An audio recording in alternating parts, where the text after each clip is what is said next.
Tekstilciler olarak illaki şu anda bir döviz baskısı var tekstil üzerinde. Malum ithalata yönelik bir ihracatımız var. Tekstil de aynı durumda. Boyasıyla, işte ipliğiyle ithalata yöneliktir. Dolayısıyla ister istemez bir durgunluğa sebep oluyor. Ama şu anda biz tekstilciler olarak maalesef ekonomik verilerden daha çok siyasi verileri takip eder hale geldik.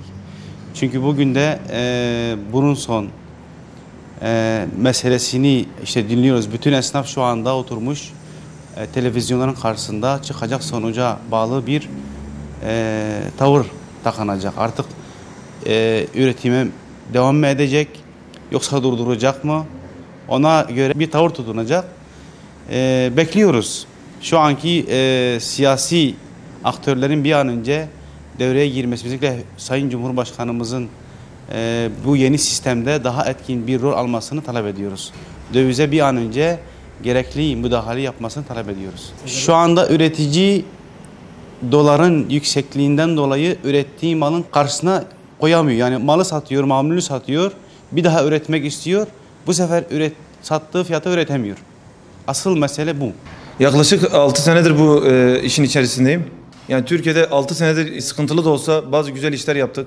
Yani bu seçim sürecinden sonra piyasanın olumsuz etkilerini şu anda yaşıyoruz. Müşterilerimizde olsun, alım gücümüzde olsun. Bunların hepsini görüyoruz ve yaşıyoruz şu anda. Şu anda dolara endeksli bir piyasa oluşmuş Türkiye'de.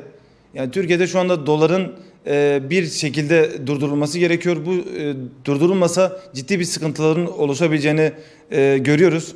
Şu anda benim alım gücüm şu anda bayağı bir sıkıntılı. Yani aldığım ürünü yerine koydum. Sattığım zaman bir de aynı ürünü yerine bırakamıyorum.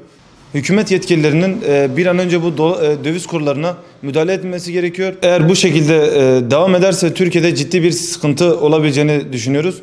Şu anda en büyük sıkıntı doların yükselmesi ve bir yerde durmaması. Gelen yurt dışından müşterilerimiz, Araplar %80'i %90'ının Aksaray'da, Beyazıt'ta dolar alım satımı yaptığını biliyoruz.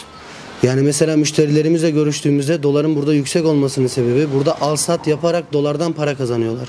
Böyle olunca doların yüksek olması veyahut da bir yerde durmaması bu sefer işimize yansıyor.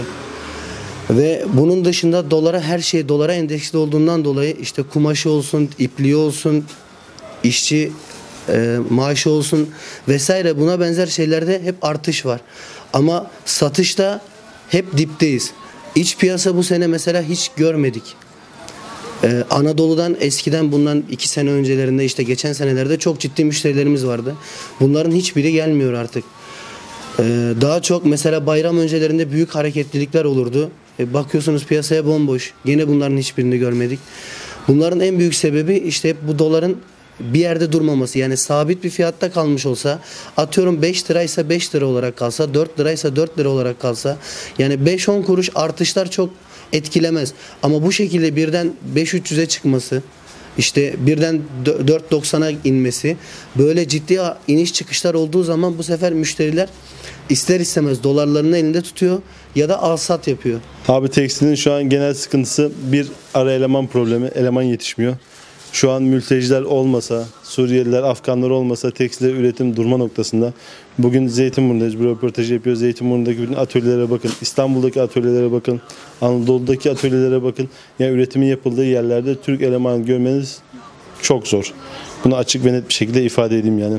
Hani kimi insanlar mültecilerden rahatsız ama ara eleman açığını şu an onlar kapatmış durumda. Birincisi bu. İkincisi sabit kur yok.